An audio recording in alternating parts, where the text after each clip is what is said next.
Welcome to the Success Series podcast. This is Jay Preston. This podcast is created by the Presto Post, an online magazine dedicated to producing articles that add value to your life, that inspire you, that teach you, that encourage deeper thinking, that stop you right in your tracks, that mean something, that are evergreen. This podcast is all about that. This show is also brought to you by SiteGround. SiteGround are perhaps the number one company when it comes to developing your own website. Now, a lot of companies claim to be the number one, but seriously, SiteGround are. They have 24/7 and instant customer service, which is outstanding.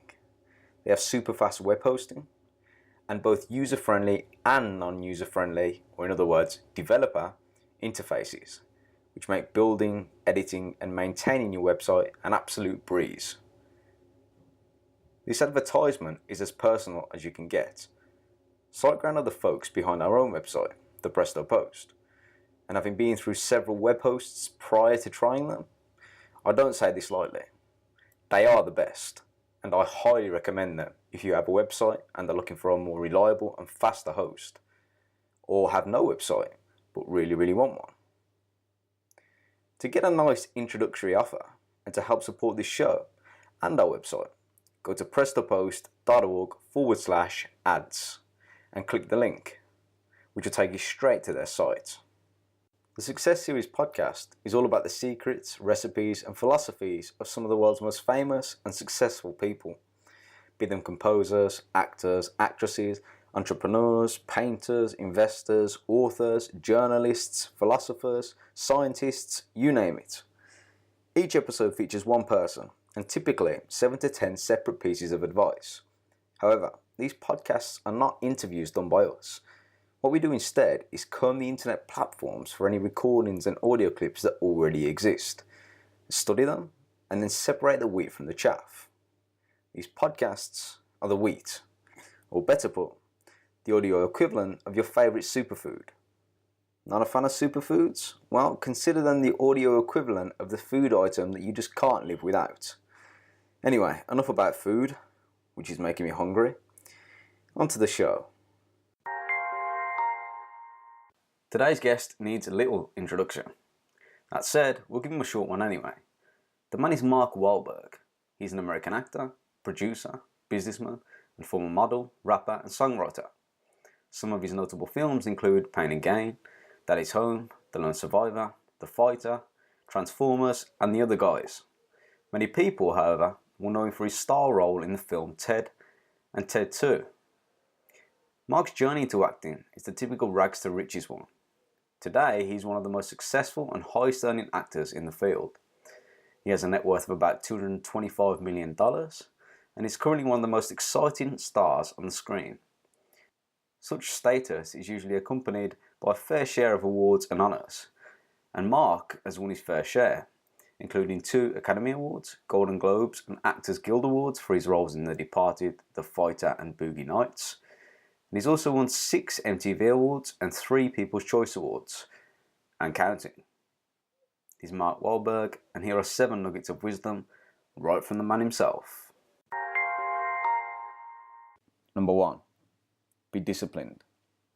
For most people, this starts with eating right and working out. What happens once you start being disciplined in one area of your life is that you will want to apply it to other areas, such as your studies, your sleep, your relationships, your goals, your whole life. The fact that most people begin their relationship with discipline by changing how they eat is not just a coincidence. There are interesting implications to discuss. First, changing your diet is perhaps the most simple way to begin being disciplined.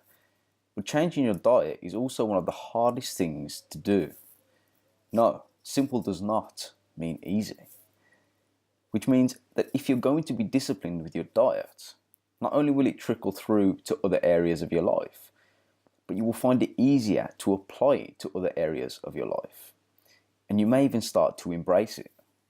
And second, starting with the food you put into your mouth is arguably the most fundamental starting point you can take. Yes, other matters such as sleep and your environment are important, but they are not as important to survival and as hard to change as the food that you put in your mouth. What's more, if you're disciplined in your eating, you will also want to exercise. This is something that you cannot understand though if you eat mostly in an undisciplined manner. You can start being disciplined in other areas first, such as with your studies, but perhaps none are more effective in the long term and in unknowable ways than starting with diet and exercise. How different do you think your career and possibly your life would have been had you not embraced the physical fitness part early on? Oh man, it just gives me, between my physical fitness and my faith, I have so much discipline in my life. And I have such a positive outlook on life and, the opportunities that I have and the things that I've been able to accomplish in my life. So it starts out, I'm up at 4:30 in the morning. I'm in my kitchen having breakfast. 5 o'clock, I'm in the gym. 6:30, I've already had another shake. And 7:30, I'm eating a couple turkey burgers, dropping the kids off at school. And by 9 o'clock, I'm having another meal. And I've already been to church and worked out. And, I feel like there isn't anything that I can't accomplish. If you're serious about what you want to achieve, be it financial independence, building a self-sustaining business, sculpting your dream body, becoming a boss at the company you work for, writing a novel, composing a record, starring on the screen, winning Golden Globes, or becoming the president, if you're serious, you have to actually be serious in your approach. What does that look like? Here's Mark Wahlberg's typical day. Look at the shape this man is in. You're in amazing shape.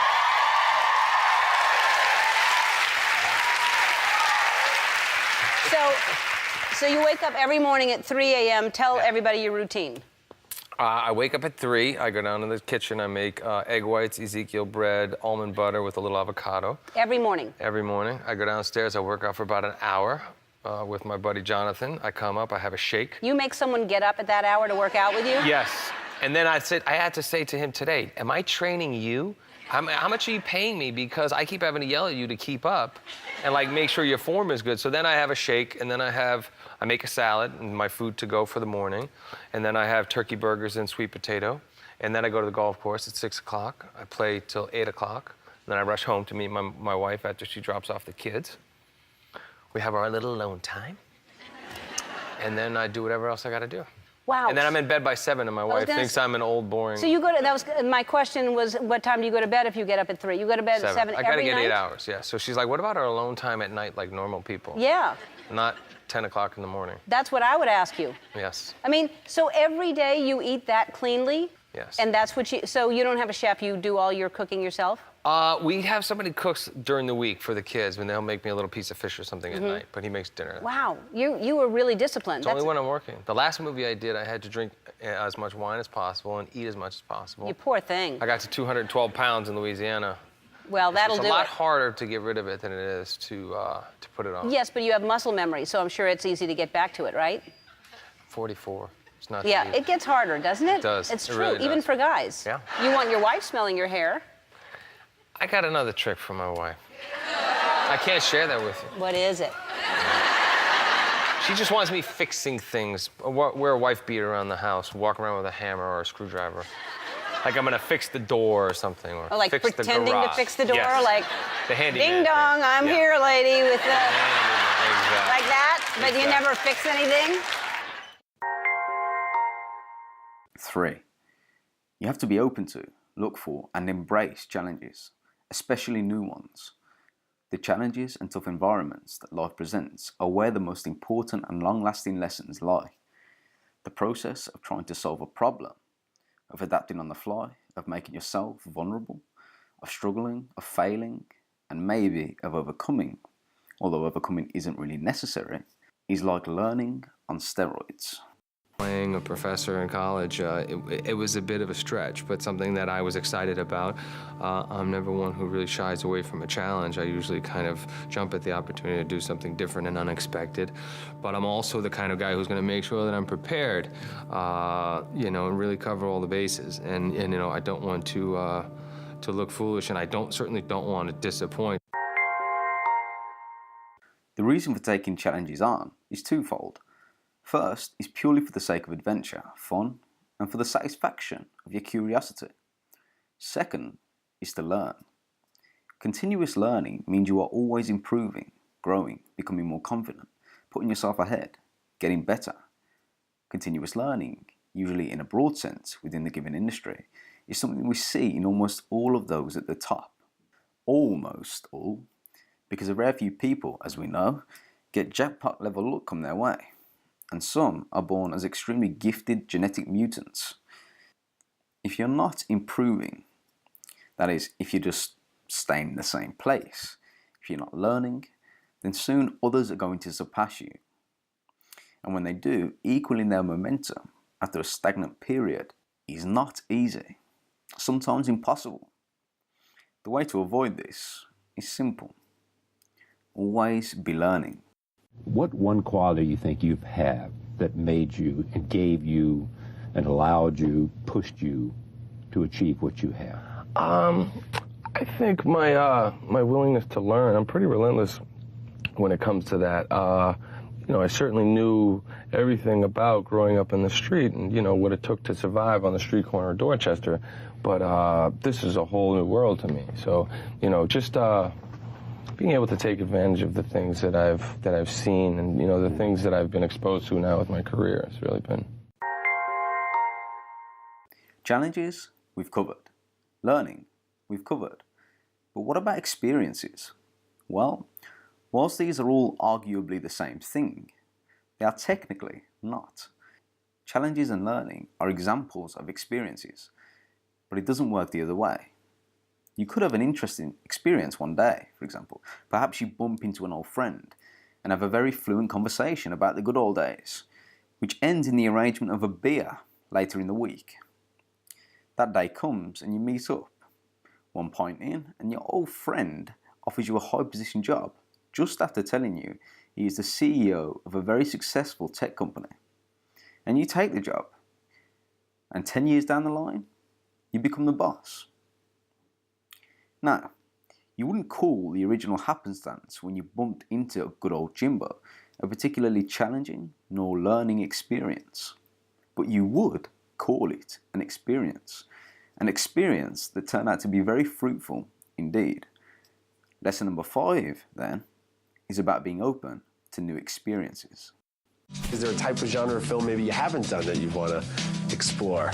If there is, I'm going to do it. I'll take a crack at it. I always wanted to be able to do it all. I waited for the right time to kind of creep into the comedy thing, and it's been good so far. And I want to be able to do it all. I don't know who's stopping you. You think? Nobody, but when I said I wanted to be an actor, people kind of chuckled, and then when I said I wanted to be a serious actor, people chuckled, and then when I could play the tough guy role, but when I wanted to do the vulnerable thing in Boogie Nights, people were like, no, he's this other guy. And so, when I wanted to do comedy, people were like, well, you've been funny in movies, but comedy is a different thing. Even if you lived a perfectly virtuous, moderately successful, and good life, in the eyes of the masses, you will still have naysayers to deal with, be them people who just critique or run you down, or people who misrepresent you, slate you, slander you, belittle you, and are out to get you. This is just if you live the, quote, normal life. It is amplified if you are trying to do something above average, against the grain, or something big, because you're going to stand out. Learning to deal with the inevitable criticisms and negative energy that will be thrown your way is a personal and sometimes painful process, but an essential one if you want to continue walking a different path to the rest of the herd. A large part of the dealing method, though, is very simple, actually. Just ignore them. The fact is, most criticisms tend to be the product of envy, jealousy, misunderstanding, boredom, and just plain old nastiness. One need not wear armour for these shots, because despite their loud noises and scaremongering antics, they are empty. On the other hand, the other rare bits of criticism that are accurate are not to be taken offensively either. Rather, they should be taken as fuel, as inspiration, and most importantly, as learning resources. Good critique helps you improve, whilst bad critique, if taken seriously, is demoralising. Better to ignore it. It helps to remember that the tallest poppy in the poppy field gets the most attention. It is also the most vulnerable, and the most envied, and usually gets picked first. But getting picked first is not necessarily a bad thing. Getting pulled down or caught at the stem, however, is never pleasant. Mark Wahlberg, thanks for joining us. In the ad, you say that when you told people back in Massachusetts that you wanted to be an actor, that you were laughed at. Why did they laugh at you? Well, first I was beaten up, and then I was laughed at. Right. It's one of those things. It was just never really cool to want to be in the arts. You were either going to be a police officer or a crook, or if you were lucky enough to get out as an athlete, or if you were smart enough to get to go to one of the great educational institutes in and around the Boston area. And finally, number 7. We are in an age of opportunity. Yes, mostly in the West, but the internet has given those, even in the most rural and poor conditions, an opportunity to do something. Doing something, to many in here, however, also means earning money, and this is a rather unique and potentially dangerous problem. We are all familiar with the word entitlement. This word is one that we probably have a fair bit of experience with, and most likely can at this very moment name something we are entitled to. And this is good because it keeps the world in check. It allows progress to happen. It provides incentive. Too much of it, however, is delusional. And delusion is rarely a good thing. The increase in opportunity has also increased the general expectation to be rewarded, almost always in the form of money, for any expenditure of time and or energy. The first problem is that not every expenditure in life is rewarding, in any form.